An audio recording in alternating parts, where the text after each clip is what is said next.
42 seconds. That's all it would take for a Chinese missile, screaming at Mach 14, to erase a $2.1 billion American stealth bomber and perhaps ignite World War III. Imagine being the pilot of that B-2 Spirit, alarms blaring, your cockpit bathed in red warning lights. You know that in less than a minute you could become history's most expensive fireball. Every instinct, every countermeasure, every maneuver will decide not just your life, but the credibility of an entire nation. At 35,000 feet, the B-2 Spirit was crossing the skies above the disputed Scarborough Shoal. One of only 19 in existence, this aircraft is America's crown jewel of deterrence, capable of carrying 40,000 pounds of precision-guided ordnance while appearing on radar, no larger than a bird. From 142 nautical miles away, an HQ-19 anti-stealth interceptor roared into the sky. In 42 seconds, it would close the gap, hit, and America would lose a tenth of its bomber fleet. Miss, and Beijing would face humiliation broadcast worldwide.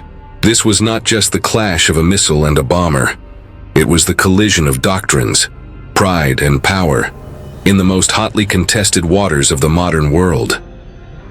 The missile may have missed, but the real question was why this clash happened in the first place. Imagine zooming out, rising above the smoke of Scarborough, and seeing the vast chessboard of the South China Sea, where every reef, every radar dome, and every patrol is a move in a far larger game. For Beijing, Scarborough Shoal is a cornerstone of the 9-dash line. Over the past decade, China has built artificial islands armed with HQ-9s, YJ-62 cruise missiles, and phased array radars reaching 300 miles. The doctrine is anti-access area denial, A2AD, a wall of missiles to keep U.S. carriers and bombers out. For Washington, Scarborough represents a test. To concede these skies is to concede maritime law itself. Imagine the precedent. Every reef turned into sovereign territory by force. That's why the B-2 flew there, not for the shoal itself, but to assert freedom of navigation and reassure allies that America's commitments are not hollow. This was the larger battlefield, not just water and rocks, but credibility, deterrence, and global order. Survival was only the beginning. Imagine the cockpit lights dimming back to green after the missile's detonation, and the pilot realizing the real question: what now? For both Washington and Beijing, the objective was no longer about a single bomber, but about proving whose will would dominate the skies. For China, the objectives were clear: defend sovereignty claims, deter U.S. operations by proving even stealth could be hunted, demonstrate to the world that the HQ-19, with its Mach 14 speed and 400-pound fragmentation warhead, could kill the unkillable. For America, the objectives crystallized just as quickly: survive the encounter, preserve credibility. The B-2 fleet is too rare to risk weakness. Retaliate with precision, punish the launch but avoid spiraling into total war. Like two boxers in a ring, one had thrown the first punch. The other now had to decide whether to absorb it or strike back harder. Then came the duel. Imagine a spear of fire racing through the stratosphere, and a shadowed wing banking desperately to survive. This was not theory. This was stealth versus speed, deception versus precision. A contest measured not in hours or days, but in seconds. The HQ-19 erupted from its silo. Mach 14, 42 seconds to kill. Radio chatter. Authentic. Target confirmed. HQ-19 launched. 40 seconds to impact. In the B-2 cockpit, alarm screamed. Cockpit chatter. Spirit 1, missile inbound. Countermeasures hot. Banking left, 30 degrees. The Spirit shifted angles, shrinking its radar cross-section, while its ECM suite projected false signatures. Think of it as a magician under a spotlight. The bomber twisted, shrinking its shadow while throwing out mirrors to lure the spotlight away. At 35,000 feet, the HQ-19 overcorrected. Its sensors blinded, it detonated prematurely in a blinding flash. The duel lasted just 114 seconds. The bomber survived. But the world had changed. The duel was over, but the real turning point was still to come. Imagine the secure lines lighting up from Guam to Washington, voices cold and clipped as one question hung in the air.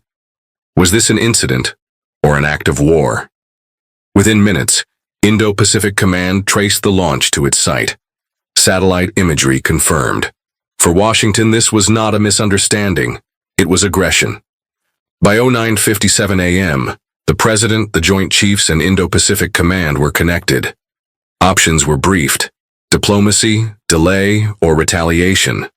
Authentic quote, "Gentlemen, losing a B-2 means losing deterrence. Our response cannot be silence." Within 3 minutes, the decision was made. Operation Iron Dagger was authorized, a precision strike designed to erase the HQ-19 site and restore credibility. The turning point was not the missile's failure. It was Washington's choice. Survival was not enough. Retaliation was necessary.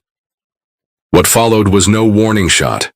Imagine the night sky filling with ghosts, decoys, and electronic storms. An invisible armada closing in on one precise target. Operation Iron Dagger was not just a mission. It was a message, delivered in fire.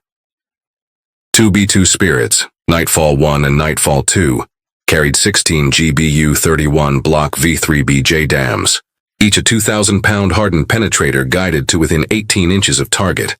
Supporting them were F-35Cs with AGM-88G anti-radiation missiles, KC-46 tankers with 212,000 pounds of fuel, growlers to blanket radars, and 32 MAL-J decoys mimicking B-52 bombers on screens. At 2:14 a.m., the Spirits descended to release altitude. Radio call: weapons hot. 16 JDAMs fell. The first strikes collapsed the radar dome. The next ignited launchers into secondary explosions. The final pair drilled into the command bunker, detonating deep inside, collapsing it into a crater 30 feet wide. Robotic readout: target status, radar dark, launchers destroyed, command node offline, mission effectiveness 100%. In 88 seconds, the HQ-19 site ceased to exist.